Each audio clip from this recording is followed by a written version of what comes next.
तो हम लोग पहले वीडियो में हम लोगों ने बात किया था कि इस चैप्टर की मीनिंग क्या हुई। Simultaneous linear equation in two variables, ये होता क्या है। हमने ग्राफिकल भी थोड़ा बता दिया कि मीनिंग ये होती है कि भाई लीनियर इक्वेशन है तो ये स्ट्रेट लाइन है और साइमल्टेनियस है, मतलब कि दो या दो से ज़्यादा अगर आपके स्ट्रेट लाइन आपके पास हैं, जनरली आपके कोर्स में दो होते हैं, तो उनको कंबाइन करके तब क्या देखा जाए कि वो कहाँ टकराती है, वो दोनों लाइन कहाँ पे मिली, वो सोल्यूशन उठा लिया, वो अननोन की वैल्यू आ गई एक्स और वाई की या यू और वी की या जो भी अननोन लेटर हैं उनकी वैल्यू निकल जाती है, वो सोल्यूशन कहलाता है simultaneous linear equation in two variables का सोल्यूशन। तो ये सोल्यूशन निकाला कैसे जाए। अब पॉसिबल तो है नहीं कि सारे ग्राफ से निकालें, वो ग्राफ का अप्रोच तो एक दूसरे चैप्टर में होता है, वो हम लोग बाद में बात कर लेंगे। ग्राफिकली आपको मैंने सिखा भी दिया है वैसे, लेकिन अभी वो शुरुआत थी। एक मेन कोर्स हमको पढ़ना है जो हमारे कोर्स में है, वो है कि बिना ग्राफ के हमको इन मेथड का यूज करके हमको साइमल्टेनियस लीनियर इक्वेशन को सॉल्व करना है। सॉल्व करना है मतलब अननोन की वैल्यू निकालनी है। तो पहला मेथड आता है आपका सब्स्टिट्यूशन मेथड। ये कुछ नहीं है, ये पुटिंग मेथड है, पुट करके निकालना, वो बताएंगे आपको क्वेश्चन में कैसे करते हैं। फिर दूसरा मेथड है एलिमिनेशन मेथड, ये भी आपको उसमें समझा देंगे होता है, बस हमने टाइप्स लिख रखा है किस किस टाइप के आपके आ सकते हैं। और तीसरा है क्रॉस मल्टीप्लिकेशन मेथड। अच्छा, तीनों मेथड में ये है कि आपका चॉइस है, मतलब अगर क्वेश्चन में ये मेंशन नहीं है कि भाई using this method you have to do, तो आप अपने चॉइस पे कोई भी मेथड को यूज कर सकते हैं जिसमें आप कंफर्ट फील करें। हाँ, अगर मेथड मेंशन है कि नहीं भाई using the cross multiplication method you have to solve it, और आपने सॉल्व कर दिया एलिमिनेशन मेथड से, तो मार्क्स में प्रॉब्लम आएगी। तो जो मेथड दिया हो वो करें, और नहीं दिया है तो आपके ऊपर है, you can choice, you can do anything. तो यहाँ पे हम थोड़ा सा और बात कर लें कि क्रॉस मल्टीप्लिकेशन मेथड जो है वो अभी आपको समझ लीजिए कि 2-3 साल से 9th के कोर्स में डाला गया है, लेकिन हायर क्लास में इसका ज़्यादा यूज है, तो बड़ा इंपॉर्टेंट मेथड है, इसको जरा ध्यान से समझा जाएगा। एलिमिनेशन और सब्स्टिट्यूशन मेथड शुरू से ही हम लोग करते आ रहे हैं और आज तक करते आ रहे हैं, तो ये दोनों बड़ा ही कॉमन मेथड है। तो क्वेश्चंस पे हम लोग इसको वन बाय वन डिस्कस करेंगे। तो पहला मेथड से हम एक क्वेश्चन करते हैं और आपको समझाते हैं कि उसकी सब्स्टिट्यूशन मेथड की मीनिंग क्या निकली यहाँ पे। जैसे अगर हमने एक क्वेश्चन उठा लिया, सपोज करिए कि 3x minus 7y plus 10, question है 3x minus 7y plus 10 is equal to y minus 2x, y minus 2x minus 3 is equal to 0। ये दो इक्वेशन दिए हैं, बोले हैं आपको कि आप इसको सॉल्व की मीनिंग तो आपको समझ में आ गई कि किसी तरीके से इसमें x और y जो अननोन वेरिएबल्स हैं उनकी वैल्यू निकालनी है, दोनों को कंबाइन करके। तो इसमें हम ये बात करेंगे कि देखिए जनरली जब भी हम लीनियर इक्वेशन लिखते हैं तो उसका स्टैंडर्ड फॉर्म जो होता है वो होता है ax plus by plus c is equal to 0। ये होता है, मतलब a कोई कांस्टेंट है, आप जैसे यहाँ पे है a, यहाँ पे 3 है, यहाँ b क्या है 7 है, -7 sorry along with the sign -7, और c जो है वो कांस्टेंट +10 है। तो ये तो स्टैंडर्ड फॉर्म में ऑलरेडी लिखा हुआ है, लेकिन हम जब सॉल्व करेंगे मेथड को तो हम थोड़ा सा इसको कांस्टेंट को उधर करके लिख देंगे। इन मेथड में, सब्स्टिट्यूशन मेथड में थोड़ा इजी पड़ता है ऐसे। तो मैंने इसको ऐसे लिख दिया कि 3x minus 7y is equal to -10, constant को उधर लिख दिया। तो ये हो गया आपका पहला मेथड, पहला इक्वेशन, दूसरा हो गया यहाँ पे y माइनस 2x। तो y माइनस 2x में हम 2x को x के नीचे लिखना चाहते हैं, तो क्या हम इसको माइनस 2x लिखते हैं पहले, -2x, और प्लस y यहाँ लिखते हैं, कोई दिक्कत नहीं है ना, जस्ट ऑर्डर चेंज किया अलॉन्ग विद द साइन, और दैट इज इक्वल टू -3 उधर जाएगा, ट्रांसपोज होके +3 बन गया। इसका नाम दे दिया हमने इक्वेशन नंबर 2। नेमिंग आपके ऊपर है, जितने नाम देना है, 1 से स्टार्ट किया तो 1 और फिर 2। अब इसमें हमें कुछ ऐसा करना है कि जो सब्स्टिट्यूशन मेथड के थ्रू हम करना चाहते हैं, क्योंकि सब्स्टिट्यूशन मेथड हम आपको शो करना चाहते हैं कि इस मेथड से मैं x और y की वैल्यू कैसे निकालूं। अच्छा, सब्स्टिट्यूशन मेथड का मतलब हमने आपको बताया था पुटिंग मेथड, करेक्ट। इसमें देखिए ऑप्शंस बहुत हैं आपके पास, जो बेस्ट ऑप्शन हो आप यूज कर लें। किसमें, इन दोनों को सॉल्व करते समय, इस मेथड को लगाते समय जो ऑप्शन अभी आने वाले हैं वो मैं आपको बताने जा रहा हूँ। जैसे अगर मैंने किसी एक इक्वेशन को पकड़ा, मान लीजिए मैंने 1 को पकड़ा, अब 1 में आपके पास दो वेरिएबल है, देखिए x और y। तो अगर मैंने कहा कि x की वैल्यू निकाल लो इन टर्म्स ऑफ y, तो आप सब्जेक्ट x बनाएंगे। सब्जेक्ट x का मतलब लेफ्ट में सिर्फ x होना चाहिए, बाकी सब उधर होना चाहिए। तो अगर मैं ऐसे लिखना चाहूंगा तो क्या लिखूंगा, देखिए 3x is equal to -10 plus 7y, है ना, और x is equal to -10 plus 7y upon 3।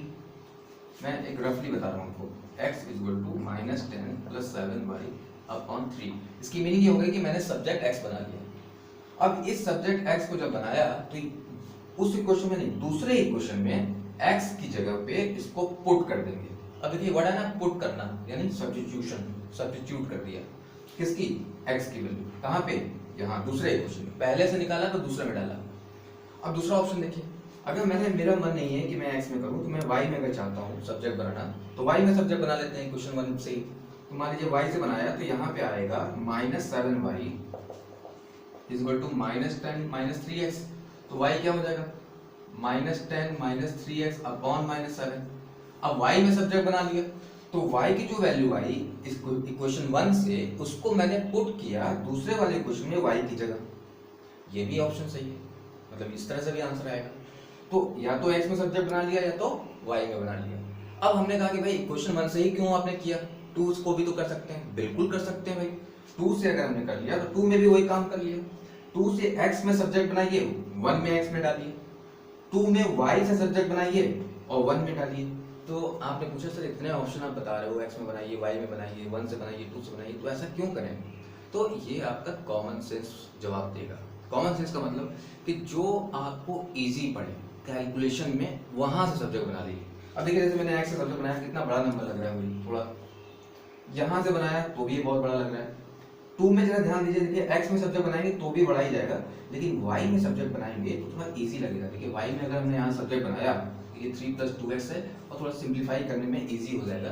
तो ये आपके ऊपर है ऑप्शन, थोड़ा सा एक्सपीरियंस अगर आप गेन करेंगे तो आपको पता चल जाएगा। और कोई बहुत बड़ा मतलब आपने गलती नहीं कर दी कि अगर यहाँ से सब्जेक्ट बनाया और इसमें डाल दिया, आंसर वही आना है जो आएगा, सेम आंसर आएगा। तो वो करते करते आपको ये समझ में आ जाएगा। और किसी भी सबको सब्जेक्ट बनाइए, कैलकुलेशन पे डिपेंड करता है, थोड़ा कैलकुलेशन ईजी हो जाता है, बस और कोई बात नहीं, ठीक है। तो हम लोग क्या चाहते हैं यहाँ पे, हम लोग यहाँ पे चाहते हैं कि इसके इसमें जो बेस्ट ऑप्शन मुझे लग रहा है वो ऑप्शन लग रहा है y वाला। तो मैं यहाँ से जा रहा हूँ, तो मैं यहाँ क्या करने जा रहा हूँ भाई, मैं यहाँ इक्वेशन 2 को उठा रहा हूँ, इक्वेशन 2 में से y की वैल्यू को ले रहा हूँ सब्जेक्ट, और इक्वेशन 1 में डाल दे रहा हूँ। अभी कभी मत करिए, इक्वेशन 2 में ही डाल दीजिए, वहीं से निकाला वहीं पे डाल देंगे तो लेफ्ट राइट सेम हो जाएगा, 0 हो जाएगा सब।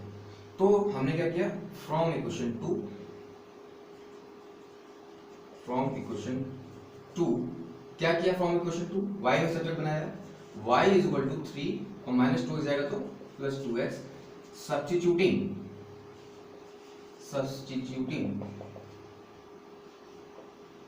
देखिए सब्स्टिट्यूटिंग वर्ड लिखिए, पुटिंग वर्ड लिखिए, थोड़ा मैथ्स में सब्स्टिट्यूटिंग वर्ड ज्यादा बेटर माना जाता है, तो सब्स्टिट्यूटिंग ही लिखने की प्रैक्टिस करा जाए।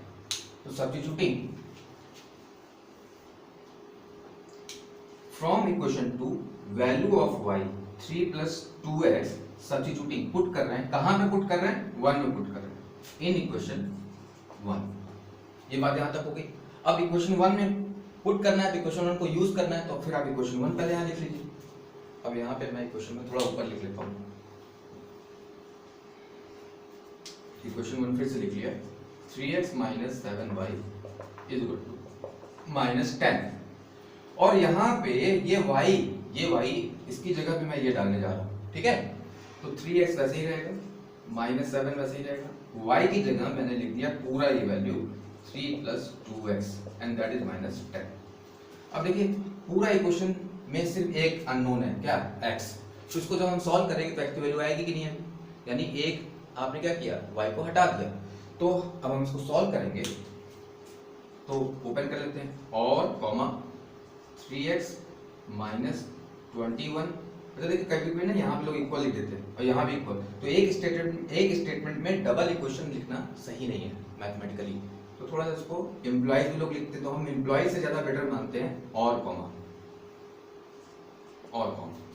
तो 3x - 21 - 14x is equal to -10। अब देखिए यहाँ पे अब मेरे पास आ गया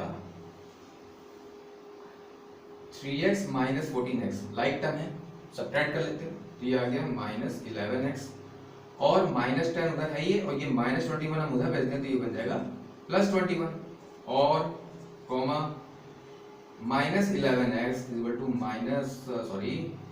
plus 11, this implies the last statement में दिस इंप्लाइज लगा सकते हैं x इज इक्वल टू -1, क्या है 11 अपॉन -11 -1। अब एक वैल्यू x की आई, इस x को अब हम, मेरे पास जो दो इक्वेशन रखे थे उसमें से किसी एक में, कोई एक में आप x की जगह डाल दें वैल्यू को -1, आपका y आ जाएगा।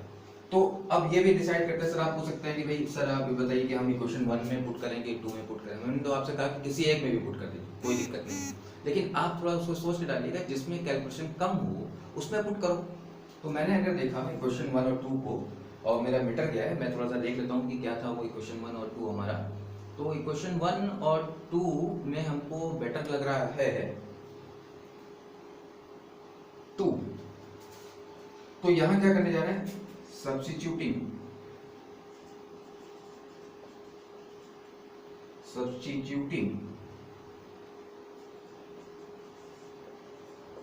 the value of x equal to -1 in equation 2। जो करना है वो लिखते चलेंगे बस। तो इक्वेशन 2 फिर से लिखा, इक्वेशन 2 हमारा था, इक्वेशन 2 है हमारा y minus 2x is equal to 3, y minus 2x is equal to 3, ये था 2। अब x की जगह क्या डालना है मुझे, -1, तो y ऐसी जगह -2 in bracket -1 that is equal to 3, तो y plus 2 is equal to 3, तो y is equal to 3 minus 2 that is 1। so solution, thus the solution is x is equal to -1 and y is equal to 1। कभी कभी लोग ऐसे लिखते हैं -1, ये x वाला ये y वाला, ऐसे लिखो चाहे पूरा लिखो, x equal to -1 and y equal to 1, है ना। अब देखिए एक और तरीका, मतलब इसमें अगर आपको क्रॉस चेक करना है कि आपका इक्वेशन सही है कि मतलब ये सॉल्यूशन जो है वो सही आया कि गलत, तो आपको हमने बताया था ना कि ये दो स्ट्रेट लाइन थी जहाँ मिलती हैं, वो दोनों जहाँ कट करती हैं वहाँ पे होती हैं, तो ये पॉइंट हमारा -1, 1 कहाँ है, यहीं पे कहीं है। अब ये है तो ये दोनों लाइन पे होगा, यानी ये हमारा सॉल्यूशन दोनों इक्वेशन को सेटिस्फाई करेगा। अगर वो सेटिस्फाई कर रहा है इसका मतलब ये हमारा सॉल्यूशन सही आ रहा है। सेटिस्फाई करने का मतलब कि मतलब जैसे ये क्वेश्चन 1 लिखा था, तो क्वेश्चन 1 में आप -1 और 1 डाल दीजिए। तो देखिए x में अगर आपने -1 डाला, ये करना नहीं है, ये मैं आपको क्रॉस चेक करा रहा हूँ अपने आप को कंफर्म करने के लिए कि मेरा आंसर सही आया है कि गलत, शो नहीं करना है। तो ये वर्बली मैं कर रहा हूँ, आप रब पे कर सकते हैं। तो -1 यहाँ डाला तो यहाँ क्या आया -3, -7 इंटू y की वैल्यू क्या आ गई 1, तो y की वैल्यू 1 आ गई। अच्छा ये देखिए -3 -7 क्या हुआ -10, तो -10 इधर है और -10 इधर है, तो ये लेफ्ट और राइट सेम हो गए, इसको कहते हैं सेटिस्फाई कर गया, ये सॉल्यूशन यहाँ पे सेटिस्फाई कर गया। सेम वे आप इसको 2 में भी डाल दीजिए, क्वेश्चन नंबर 2 में। तो x की जगह आपने डाला -1, तो यहाँ क्या हुआ -2 इंटू -1 क्या हुआ +2, और y की जगह 1 डाला तो 1 यहाँ डाला, और ये प्लस हो चुका है, 1 + 2 क्या आया 3, और इधर भी 3 इधर भी 3, ये भी सेटिस्फाई कर गया। इसका मतलब क्या हो गया कि हमारा सॉल्यूशन करेक्ट है। तो हमारे पास क्या हो गया अब ये बताइए जरा, यार ये बड़ा परेशान हो गया। तो यहाँ पे अगर हमने यहाँ पे बोला कि क्या ये जरूरी है कि मैं अपने सॉल्यूशन में इसको शो करके दिखाऊं, मैंने कहा बिल्कुल नहीं, ये सिर्फ आपके लिए है, आप क्रॉस चेक कर लो कि भाई इतने कैलकुलेशन किया है, कहीं कुछ गड़बड़ भी हो सकता है, तो क्या ये मेरा सॉल्यूशन उसमें डालने पे दोनों में सेटिस्फाई हो रहा है, तो बिल्कुल सही है। और अगर नहीं हो रहा है तो आप अपने क्रॉस चेक एक बार पूरे क्वेश्चन को चेक कर लीजिए, कहीं कोई मिस्टेक होगी क्या कैलकुलेशन में, तो उससे पकड़ में आ जाएगा, इसीलिए बस बताया मैंने आपको। तो ये मेथड क्या कराया, सब्स्टिट्यूशन मेथड या पुटिंग मेथड। अब इसके बाद हम लोग बात करेंगे नेक्स्ट मेथड की, और बारी बारी से हम लोग क्वेश्चन को सारे मेथड्स में क्लियर कर लेंगे। Okay, just a minute. चलिए अब हम एक दूसरा क्वेश्चन लिए हैं, उसको पहला वाला क्वेश्चन में हमने आपको बताया था कि सब्स्टिट्यूशन मेथड से कैसे डील किया जाए, अब हम डील करेंगे एलिमिनेशन मेथड को। ठीक है, मेथड आप कोई भी लगाए आंसर वही आता है, अगर मैं इसको सॉल्यूशन मेथड से करूँ वही सॉल्यूशन मिलेगा जो एलिमिनेशन मेथड से मिलेगा, लेकिन हम क्योंकि मेथड मेंशन है कोर्स में आपके, तो मैं इसको एलिमिनेशन मेथड से जानबूझ के इसको करना चाहता हूँ। तो ये क्वेश्चन लिखे हुए हैं, मैंने आपको बताया था कि जब भी लीनियर इक्वेशन होता है उसका स्टैंडर्ड फॉर्म होता है ax + by + c = 0, जहाँ पे a कांस्टेंट, b कांस्टेंट और c भी कांस्टेंट है, और वेरिएबल्स हैं x और y, ऐसा सोचते हैं।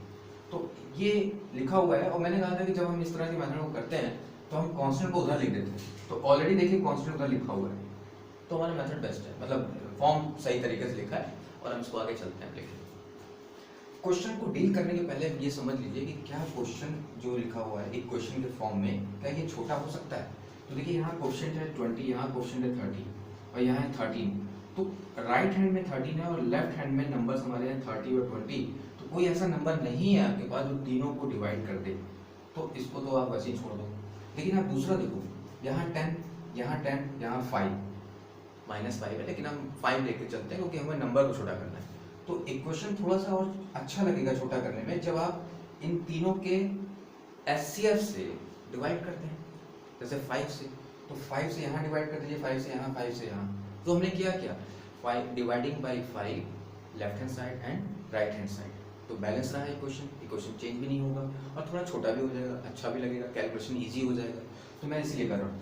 तो मैंने इसमें यहाँ पे सपोज करिए पहला वाला तो आप कुछ कर नहीं पा रहे हैं, इसको 1 लिख दीजिए, दूसरे वाले में जो हमने यहाँ लिखा है इसको भी 2 दे दिया, तो हमने यहाँ लिख दिया dividing by 5 in equation 2 on both sides. जब भी आप कुछ करते हैं, कोई भी ऑपरेशन लगाते हैं अपने मन से, तो दोनों साइड लगाना पड़ता है बैलेंस करने के लिए, क्योंकि इक्वल साइन लगा हुआ है। तो मैंने इधर भी 5 से डिवाइड किया और इधर भी 5 से डिवाइड किया। जब इधर 5 से डिवाइड किया तो ये 5 यहाँ डिवाइड होगा, 5 यहाँ, क्योंकि टर्म्स है दोनों में डिवाइड होगा, तो 5 यहाँ अगर डिवाइड किया तो ये बन गया 2v। देखिए मेरा v है, ये u है। अच्छा यहाँ पे xy नहीं है तो कोई बात नहीं, कोई भी लेटर्स यूज करो, वो यहाँ पे वेरिएबल ही करेंगे, u v w x y z, they all are the variables unknown, कोई अननोन है। तो 2v माइनस 5 से यहाँ किया तो 2u इज इक्वल टू -1, 5 से यहाँ किया -1। ये एक नया कुछ लग रहा है तो थर्ड नाम दे दिया। इक्वेशन लिखने में कंफ्यूजन ना करें आप, थर्ड दे दीजिए इसको। अब मेरे पास फर्स्ट मेन रह गया और 2 जो है थोड़ा सा छोटा हो गया, 3 बन गया। अब इनको और इनको आप देखिए ध्यान से, ये फर्स्ट है और ये थर्ड। यहाँ पे अगर हम बात करें कि क्या यहाँ से और यहाँ पे अगर हम आना चाहें तो इसके कोफिशिएंट को देखिए, यहाँ कोफिशिएंट v का है 2, यहाँ कोफिशिएंट u है और यहाँ v है, इस तरफ v है, तो मैं थोड़ा सा इसको क्या इधर लिख सकता हूँ ऐसे करके, देखिए इसको, क्योंकि यहाँ u है यहाँ v है, तो मैं भी चाहता हूँ यहाँ u हो जाए यहाँ v हो जाए, तो कोई इसमें बहुत बड़ा इशू नहीं है। तो मैंने इसको पहले ऐसे लिख दिया -2u और +2v इक्वल टू -1, ये हो गया अब आपका 3 है ना। अब देखिए u एक तरफ, इस वाले में देखिए u एक तरफ, u एक तरफ, इधर भी और उधर कांस्टेंट। अब हमारा ठीक लग रहा है। उसके बाद हमने देखा कि कोफिशिएंट में यहाँ u है 2 और यहाँ u है 20, करेक्ट। v के कोफिशिएंट को देखा तो v का कोफिशिएंट यहाँ 30, v का कोफिशिएंट यहाँ 2। तो हम एलिमिनेशन मेथड में क्या करते हैं कि जब इक्वेशन दोनों दिए हुए हों तो किसी एक अननोन के कोफिशिएंट को सेम करने की कोशिश करेंगे। जैसे u है तो u के कोफिशिएंट हम सेम करेंगे या v के कोफिशिएंट को सेम करेंगे। अब आप पूछेंगे हमसे u का करूं कि v का करूं, ये भी आपके ऊपर है। जिसमें थोड़ा इजी कैलकुलेशन हो, कम मल्टीप्लाई करने की जरूरत पड़े, उसमें कर देंगे। जैसे यहाँ पे है u2 है ना, तो यहाँ 20, तो हमको यहाँ पे 2 में क्या मल्टीप्लाई कर दें कि 20 आ जाए, यहाँ 10 से करना पड़ेगा, है कि नहीं, तभी 20 आएगा, है ना। और यहाँ पे अगर इसको करना है तो यहाँ 15 से करना पड़ेगा, तब यहाँ 30 आएगा। तो बात समझ में आ रहा है आपको। तो ये थोड़ा सा मेथड है, इसमें आपको देखना है। तो हमने यहाँ पे u को 10 से कर दिया यहाँ पे, तो ये 10 टू जा 20 हो जाएगा। तो हमने क्या किया, मल्टीप्लाइंग बाई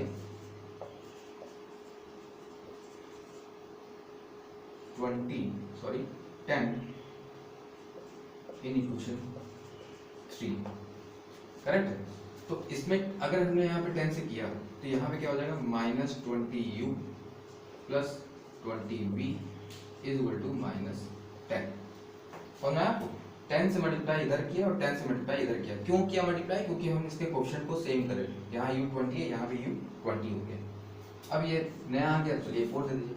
चाहते तो हम यहाँ डिवाइड भी नहीं करते ना, तो यहीं से स्टार्ट कर सकते थे, थोड़ा और जल्दी हो जाता है। लेकिन हम चलिए मौका पा गया, हम डिवाइड करने तो कर दिए, लेकिन जनरली आप यहाँ से भी कर सकते थे, तो कोई बात नहीं, यहाँ से यहाँ चले जाते हैं। तो 1 और 4 हमारा मेन हो गया क्वेश्चन। अब 1 और 4 में देखिए कि मल्टीप्लाई करने के बाद जब आपने कोफिशिएंट सेम कर दिया तो एक का साइन प्लस है, दूसरे का साइन माइनस है। और मुझे एलिमिनेट करना है। एलिमिनेट करने का मतलब कि एक अननोन को आपको हटाना है, तो इसको ऐड करेंगे तो 20u और -20u कट जाएगा, कैंसिल हो जाएगा। इसी कैंसिलेशन को बोलते हैं एलिमिनेशन। तो हमने ऐड किया, अगर ये सेम साइन होती, ये भी प्लस और ये भी प्लस होता, तब हम सब्ट्रैक्ट कर देते, है ना। किसी तरह से हमें कैंसिल करना है u और u को, तो हमने यहाँ माइनस ऑलरेडी है, यहाँ प्लस है, तो हमको सिर्फ ऐड करने की जरूरत पड़ेगी, और ऐड करने के बाद ये अपने आप कैंसिल हो जाएगा। तो मैंने क्या किया, एडिंग इक्वेशन 1 एंड 4, तो यहाँ पे हमने लिख दिया एडिंग इक्वेशन 1 एंड 4। तो देखिए 1 तो लिखना ही पड़ा, तो 1 लिख दिया मैंने, और अब हमने इसके नीचे लिख दिया 4 ये है -20u।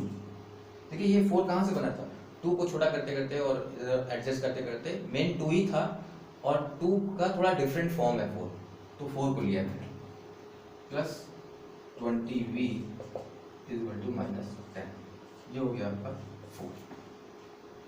ऐड करना है क्योंकि हमने पहले लिख दिया एडिंग, तो एडिंग में आपको पता है ना कैसे करते हैं, लेफ्ट का लेफ्ट में ऐड कीजिए और राइट का राइट में ऐड कीजिए।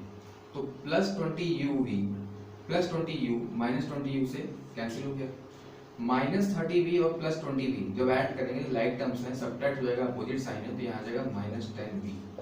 अब यहाँ देखिए यहाँ प्लस है यहाँ माइनस है, सब्ट्रैक्ट होगा तो 3 आया, तो v क्या आ गया आपका 3/-10 और सिंपली -3/10, ये आपका v आया। अब इस v की वैल्यू को आप जितने भी क्वेश्चन लिखे हुए हैं उसमें से किसी एक को चूज कर लीजिए, उसमें v की वैल्यू को पुट कर दीजिए। एलिमिनेशन का मतलब ये है कि बस कैंसिल करना, इस तरीके से कोएफिशिएंट सेम करके कैंसिल करने को एलिमिनेशन मेथड बोलते हैं। उसके बाद की कहानी वही है जो पिछली वाली कहानी थी, क्या मतलब इसको पुट करना किसी एक क्वेश्चन में v की जगह वैल्यू डाल के, तो u की वैल्यू आ जाएगी। तो अब हम कोई भी क्वेश्चन जो छोटा लगे आपको, जिसमें कैलकुलेशन कम लगे, उसको पकड़ लेते हैं। हमको लगता है ये छोटा लग रहा है 3 वाला ना, तो 3 वाले में पुट करते हैं। ओके, तो 3 वाला एक बार फिर से लिख लेते हैं। एक बार 3 वाले को अगर हम कहेंगे यहाँ पे, तो यहाँ पे होगा 3 के क्वेश्चन में, क्वेश्चन 3 आपका कहाँ गया, मैंने तो क्वेश्चन 3 को बनाया था एक्चुअली, वो तो हमने शायद डिवाइड करके बनाया था, ओरिजिनल फॉर्म कुछ और था इसका। तो चलिए जो भी यह है उसी को ही हम लिख लेते हैं। ओके, यहाँ पे इसको हम लिख लेते हैं,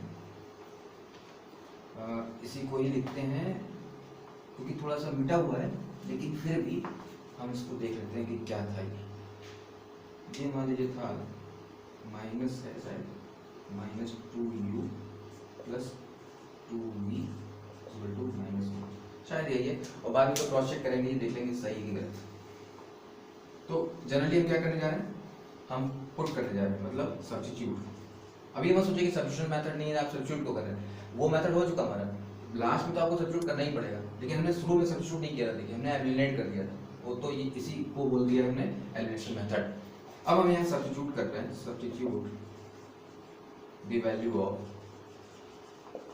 v इन इक्वेशन, कौन सा था ये 3, ये 3 फिर से लिख लिया हमने, और इसकी में v की जगह हमने डाल दिया value 2u plus 2 in bracket -3/10 equal to -1, तो -2u माइनस मल्टीप्लाई करेंगे, तो ये देखिए यहाँ मल्टीप्लाई साइन है, तो क्या ये कैंसिल कर सकता है इसको ऐसे, 2 5 10 है ना, मल्टीप्लाई है, तो मल्टीप्लाई में तो न्यूमरेटर डिनोमिनेटर कैंसिल हो जाएगा, तो यहाँ क्या बचा -3/5 इक्वल टू -1, और -2u इक्वल टू -1 प्लस 3/5, क्योंकि -3/5 ट्रांसपोज होगा तो प्लस 3/5 हो गया। अच्छा ये -5 plus 3, -5 plus 3 is what -2/5 -2u, तो u क्या हो गया भाई -2/5, और डिनोमिनेटर में चला गया -2 कैंसिल, तो u आ गया 1/5, है ना, u इज 1/5। अब देखिए आपके पास सॉल्यूशन आ गए क्वेश्चन के, v है -3/10 एंड u है 1/5। अब इसको अगर आपको क्रॉस चेक करना है तो आप फिर से वही काम कर सकते हैं, क्या है आपको याद है ना, जिसमें हमने आप रिपोर्ट किया था, किसी भी एक इक्वेशन में जो 2 इक्वेशन क्वेश्चन में दिया हुआ था, उसमें आप u और v की वैल्यू डाल दीजिए, और आपका सॉल्यूशन अगर सेटिस्फाई कर गया लेफ्ट राइट तो सही है। तो ये आप डाल के चेक कर सकते हैं, थोड़ा कैलकुलेशन है वो आप कर सकते हैं, लेकिन मेथड तो क्लियर हुआ आपको कि एलिमिनेशन मेथड हुआ क्या, मतलब क्या, एलिमिनेशन मेथड का मतलब ये हुआ कि आप u को और v को अपना किसी एक को कैंसिल कर दीजिए। कैंसिल करने का मतलब कि अगर कोफिशिएंट सेम नहीं है तो कोफिशिएंट बना लीजिए सेम, चाहे तो u का कोफिशिएंट सेम बनाइए चाहे v का कोफिशिएंट सेम बनाइए, और सेम बनाने के बाद उसको कैंसिल कर दीजिए एडिशन या सब्ट्रैक्शन से। जब सब्ट्रैक्ट हो जाए, एक वेरिएबल बाहर हो गया, दूसरा वेरिएबल बच गया, उस वेरिएबल को उठाया और किसी एक इक्वेशन में डाल दिया, तो जो अननोन वेरिएबल एक और बचा उसकी वैल्यू भी आ गई। तो ये हो गया आपका एलिमिनेशन मेथड। एक दो क्वेश्चन भी और इस पे करेंगे ताकि और क्लियर हो जाए, ठीक है।